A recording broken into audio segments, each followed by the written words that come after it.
How's it going, YouTube? Got FourthStarTCG here, and today I have yet another PSA return video for you.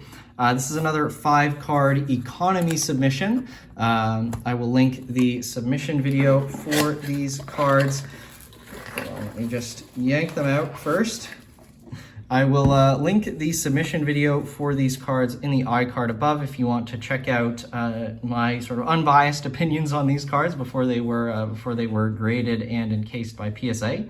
But this is another amazing 5-card submission, and we'll just actually I think this is in the right order.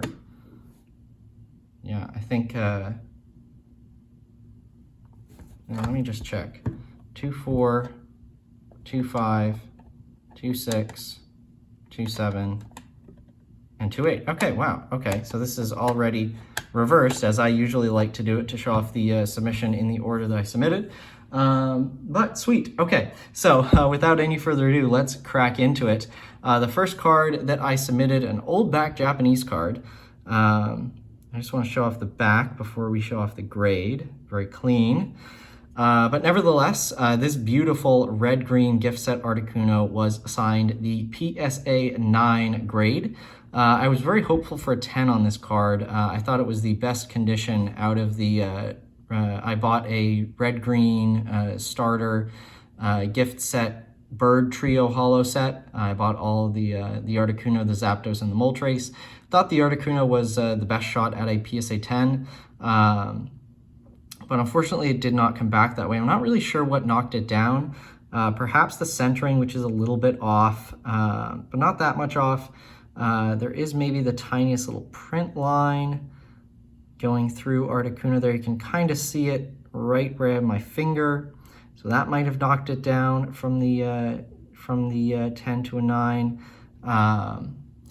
Yeah, and you know, on the back is super clean, so I don't think it was any kind of edge wear or corner wear issues that knocked this card down. But as I mentioned in my previous PSA submission videos, like if you expect a card to grade a 10 and it gets a 9, that's really not a significant departure. You know, both of those assessments are that the card is in, you know, mint, near perfect condition. And, you know, this happens all the time. I think cards will grade higher than they do. I think cards will grade lower than they do. But yeah, either way, this card is absolutely beautiful. And just look at that holographic pattern and that amazing Atsuka Nishida art. Yeah, really, really excited about this card. It is truly beautiful, and I'm really happy to have it in my collection. I do not collect a lot of old back Japanese stuff, but this quick starter gift set is just so beautiful. I really had to pick it up, and I'm looking forward to getting the Zapdos and the Moltres graded at some point once perhaps the lower value PSA tiers open up. All right, so the remainder of this submission is new back Japanese cards, and I'm really excited for this. This submission kind of marks the start of a new collection goal, I would say. It's kind of crazy because I started this collection goal probably like 2 years ago in 2020, but I haven't gotten any of the cards that I've purchased in service of that collection goal back yet. So that collection goal is, as you'll see when I flip over this card, black and white ultra rares. So I purchased a lot of these cards in great condition. I've sent off quite a few. I have quite a few in mint condition, but I really just recently got around to starting the official grading of getting back these cards. So this Zoroark is one of the more expensive black and white ultra rares out there. I think it's probably like tier 2 behind stuff like the Rayquaza, Charizard, Blastoise. You know, raw copy near mint of this will run you about $100 to $150 on a Japanese marketplace, probably a little more on a Western market like eBay. PSA 10 copy, definitely a lot more than that, but this is just beautiful. I love the texturing on this card. You can see the embossed darkness energy symbol and also the texturing on shiny Zoroark there.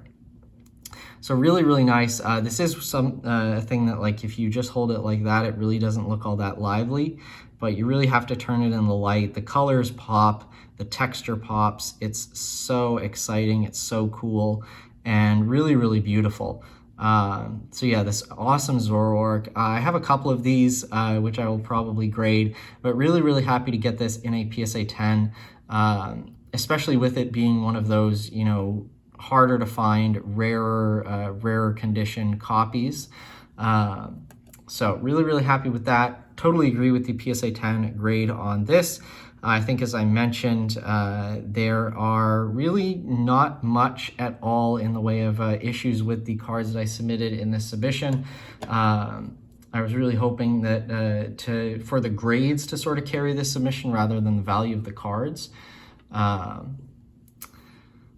right, next up, I'm really happy about this. So once Japan moved into the black and white 2 era of cards, they changed the ultra rare format to a gold ultra rare, and oh boy, is it fantastic. And it especially works well with this beautiful Altaria, which I received in the Gem Mint 10 grade. So again, this Altaria is part of that similar kind of tier 2 with the Zoroark. Again, you're paying over $100 to $150 for this card in near mint condition in Japan. If you're looking for a Gem Mint copy, definitely probably more money for that. But I was really happy to grab this in a PSA 10. I've been looking for this card for a while. I bought several copies, some of which I was like, there's just too much edge wear on that. I think it would be a 9. But yeah, I was really happy to grab this in the Gem Mint 10 grade. And to knock this out, it is a very difficult card to acquire in the top condition, and it is very deserving of this PSA 10 grade. As you can see on the back,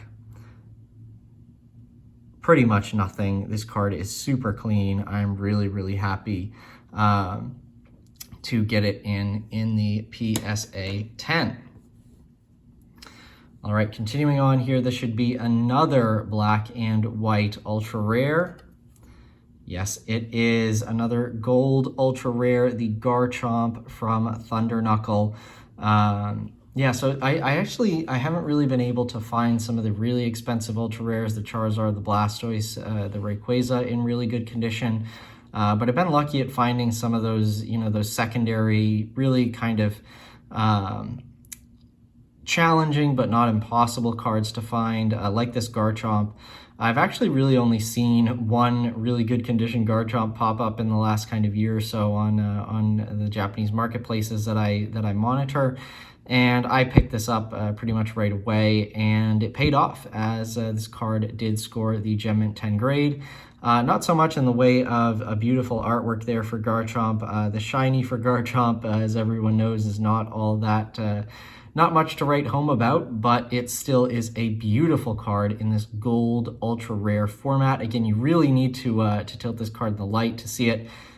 You see that, like, that's what the scan of this card looks like.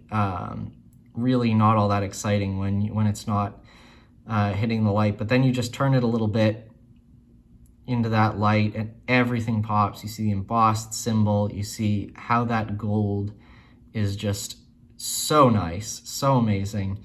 And yeah, these cards really, the texture pops so much.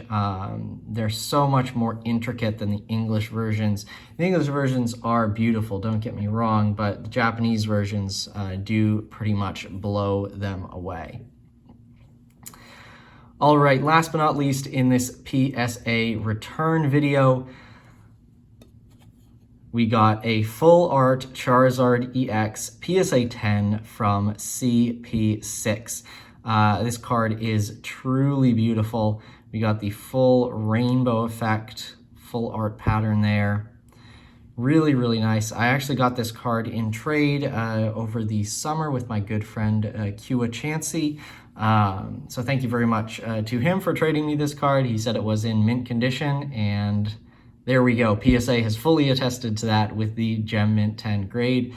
Yeah, really excited for this card. I actually had, I think I pulled one of these cards from CP6, but then I think I traded it. I think I traded it raw for a PSA 10 Zapdos EX from Fire Red Leaf Green at Worlds in 2019. Yeah. So I think whoever I traded the card to eventually, especially given the price of this card now, I think they came out on top. So it was a good trade for them. But I was able to reclaim the card in PSA 10 condition, so this is really nice. I also already have the Mega Charizard EX from CP6 in a PSA 10, so really nice to also add this. And you know, what's a $50 per card PSA submission without a Charizard in it? So yeah, really excited for this submission. Beautiful cards, some kind of unique cards that you don't normally see, these black, white, ultra rares going off in these sort of high level PSA submissions. But they are so worth it. These cards are just beautiful. So thank you all very much for watching. Be sure to like and subscribe and stick around for more videos.